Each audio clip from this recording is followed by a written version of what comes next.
জানেন আপনি যখন মারা যাবেন মুনকার নকির আসার আগে আরেকটা ফেরেশতা কবরে আসবে যার নাম রুমন। সে আপনাকে বসাবে, বলবে লেখো উকতুব আমালাক, তোমার ৬০ বছর কি কি করেছো প্রত্যেকটা মুহূর্ত লিখে দাও। ৭০ বছর যা যা করেছো সব লিখে দাও। ৯০ বছর যা যা করেছো সব লিখে দাও। আপনি জীবনে একটা বাজারের লিস্ট লেখেন নাই, আপনি জীবনে একটা দোকানের হিসাব লেখেন নাই, আপনি ট্যালেন্ট ছাত্র ছিলেন, শুধু লিখতে বিরক্ত লাগে বলে আপনি ফার্স্ট ক্লাস পান নাই কলেজে ইউনিভার্সিটিতে। আপনাকে ৬০ বছরের লেখা লিখতে হবে।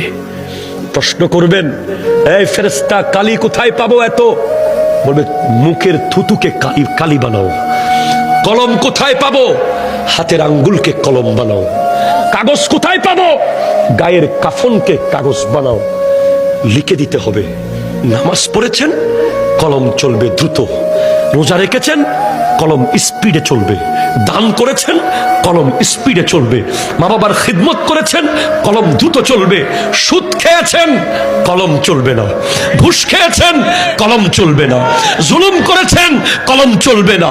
মিথ্যা বলেছেন, কলম চলবে না। নাটক দেখেছেন, কলম চলবে না।